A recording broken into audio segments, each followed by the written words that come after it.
Broncos versus Chargers, the very first divisional matchup for the Denver Broncos in 2025. Welcome in Broncos country to the Broncos Breakdown by Chat Sports. My name is Moose, and I'm going to tell you why the Denver Broncos have the ability to make a statement and have a massive opportunity to move ahead in the AFC standings, or AFC West standings, after this next game against the Chargers. I think it's interesting to note that the Chargers stand atop right now of the AFC West at 2-0, followed by the Broncos and the Raiders tied for second, while the Chiefs round out the bottom of the barrel at 0-2. Like I said, the Broncos can absolutely make a statement against the Chargers. As of right now, based off of what we've seen, and recency bias is definitely a thing, the Chargers could be viewed by some as having the upper hand. I said in a video earlier this week that the Broncos actually have the advantage against the Chargers based off of multitude of areas. However, if you're just going by momentum and the quality of wins that the Chargers have, then I could absolutely see where the argument is made that the Chargers have the upper hand. So before I tell you why the Broncos can make this massive statement, let's get those victory vibes going. I want you to smash that thumbs up icon. Why? Because you don't want to be the guy that jinxes it. You don't want to be the guy that doesn't hit the thumbs up button because you think the Chargers will win the game. Because if you don't hit it and they end up winning, 2 + 2 definitely equals 4. Let's look at the Chargers from a team perspective. Offensively speaking, they're pretty good. Like really good. Yards per game, 355.5. NFL rank 9th. Passing yards per game, 270. NFL rank 4th. And the list goes on and on. Believe it or not, the one area that they struggle in is their rushing yards per game. Their rushing offense is not great. But when it comes to their points per game, they're 12th. So this is an offense that can put points on the board. And the offense, of course, is led by their best player. And it's not particularly close. It's their quarterback, Justin Herbert. Why Justin Herbert? Well, listen, there's a lot of guys with talent in this league. He's clearly a top 10 QB when it comes to talent alone. He's already started off this 2025 season looking spectacular. 72% completion percentage, 560 yards, 5 touchdowns, 0 interceptions. Now, if you can keep Justin Herbert to less than 225 yards, you're going to win this game. You will. If you eliminate the big plays from Justin Herbert, you can absolutely win this game. I truly and sincerely believe that. Why? Because the opposite is true for the Chargers running backs. They don't have a very strong run game. So you have a star quarterback, but no stars right now in the backfield. Najee Harris and Omari Hampton are your 1-2 punch. Well, if you watched any of the videos that I put out earlier this week, I told you that Omari Hampton right now doesn't look good at all, and Najee Harris might as well be a pirate. He's only got one eye. So if I'm looking at this from a game planning perspective, if I'm Vance Joseph, I am absolutely trying to make sure that I put the ball in the hands of Omari Hampton as much as possible. He's only averaging 3.1 yards per carry. This is not a dynamic run game. And I think a lot of that is predicated and based off of this offensive line that might have some talent but has not had a lot of continuity playing together. Why? They lost Rashawn Slater, their left tackle. So their right tackle, Joe Alt, slides all the way over to left tackle. And then you have to put Mekhi Becton, who was on the Philadelphia Eagles last year. He slides into right guard. Trey Pipkins, who is the backup to Rashawn Slater, he actually moves over to right tackle. So you see now where all of this comes into play here for the Chargers offensive line. Alt is clearly their best offensive lineman. But outside of that, it's a bunch of what-ifs at this point. So how do you win this football game from a defensive side? You force the Chargers to run the ball. We just explained to you how you make Justin Herbert lose. If you Well, I'll explain here coming up in a second why. If you rush 4 and drop 7 in coverage, you can force Justin Herbert into a little bit more of he's got to go through his progressions, right? It's not a one-read quarterback. If you force him to go through his progressions and you put pressure on him, flush him outside of the pocket, you can do damage. But it starts by making them run the ball. It starts by rushing 4, dropping 7 back into coverage. And that also bleeds into point number 3. You got to lay off the blitz. I put out in a video just a couple of days ago that the Broncos are the number 1 blitz rate team in the NFL on defense. Vance Joseph is hyper aggressive. He loves to throw the blitz. The problem with that is you threw the blitz a lot against Daniel Jones in week 2, and he sliced and diced you. So I can guarantee you that Jim Harbaugh and Justin Herbert are going to be prepping for the blitz. So don't do that. And finally, you got to force Justin to make his mistakes. Nick Bonito, Jonathan Cooper, Zach Allen, Jonah Ellis, John Franklin Myers. Those 5 are going to be directly responsible for making Justin Herbert's life a living hell. Design blitzes, yes. A schemed blitz all the time? No. You've got to pick and choose your times to put pressure on him, flush him outside of the pocket, and make him throw interceptions. Because when he throws 3 touchdowns, no picks, I think history and statistics have proven he will absolutely get the W if he is left with a very clean stat line. So will the Broncos defense look better versus the Chargers? I'm talking about holistically. If we go back to last week against the Indianapolis Colts, will the Broncos look better than that? I have to assume the answer is yes. If you're watching during our live show, put it down in the live chat if you think yes or if you think no. But if you're watching this during your regularly scheduled programming, let me know in the comment section down below.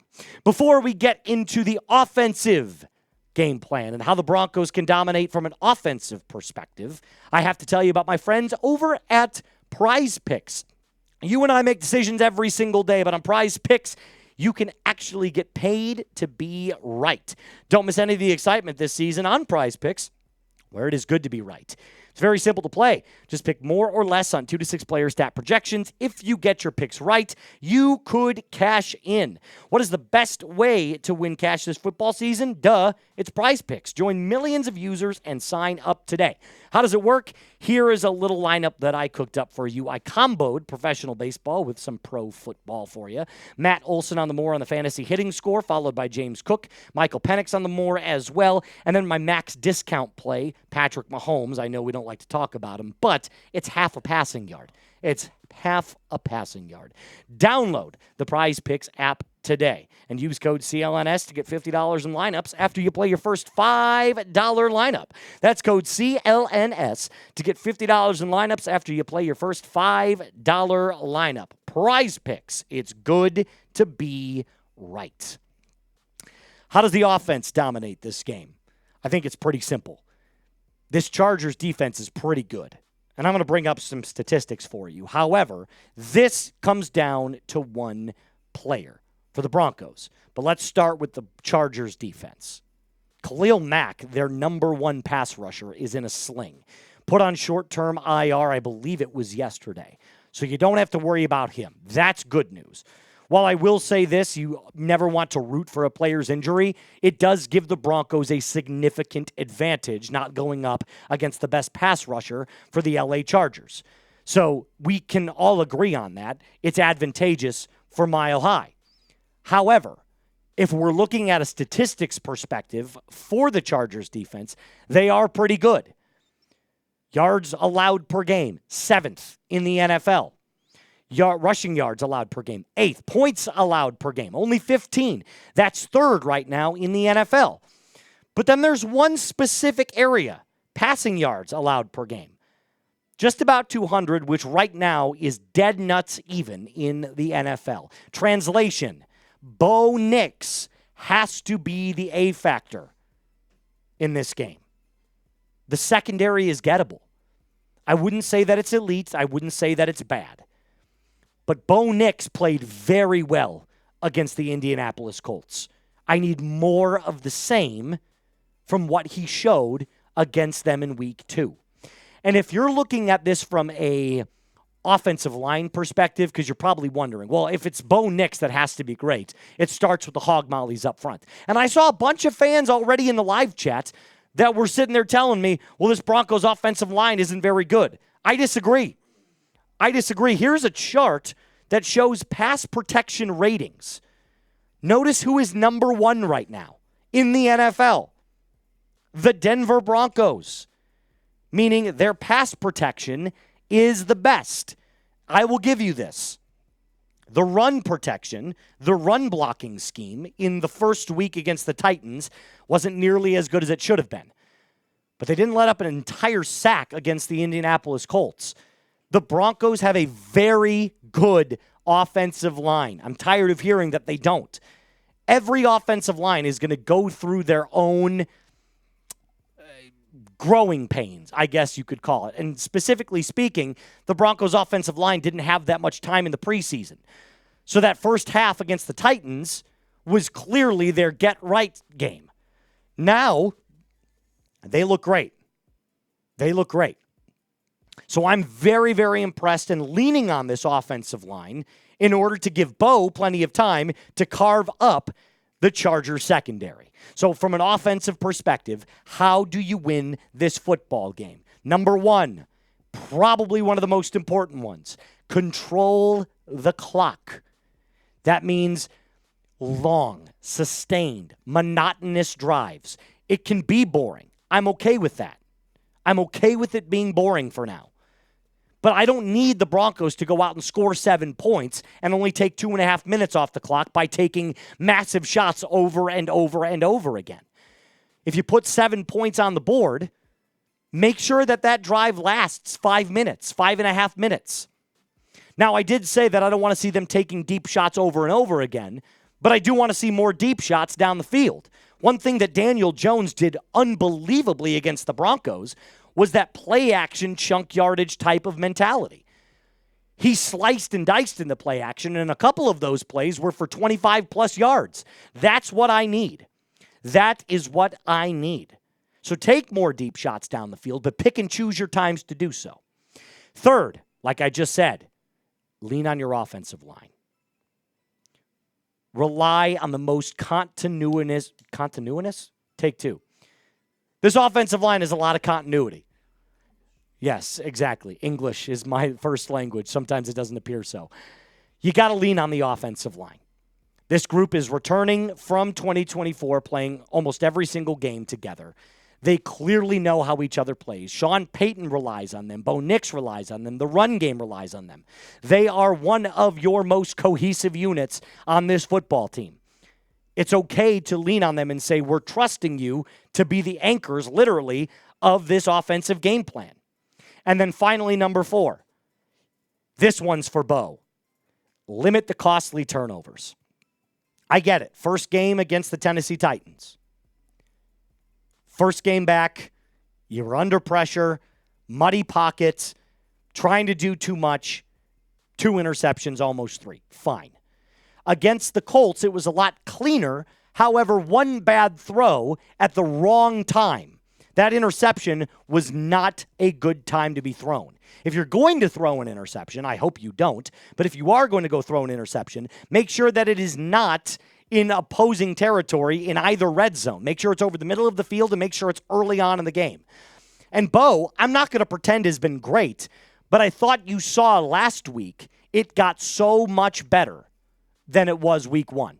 It was night and day difference. So that 82 quarterback rating, I expect to go way, way higher than originally anticipated. So I want Bo to show that this is his game to control. I need the offensive line to do its thing. And if you can limit the turnovers, rely on the offensive line, pick and choose your time to throw the ball down the field, and control the clock, you will win this football game. There are certain games where you can go out and flex the muscles, right? But there are certain games that you have to game manage. This is one of them. This is one of the games that you have to go out, manage it, come out with the win 17-13, and go 2-1 at the top of the AFC West. Before I get on out of here, Victory vibes. Keep them going. Hit that thumbs up icon. If you want the Denver Broncos to win this football game, I need you to smash that thumbs up button. Because if you do that and the Broncos win, we start the streak all over again. Mile High, my friends, let's get ready for game day. Mile High salute to you. Be cool.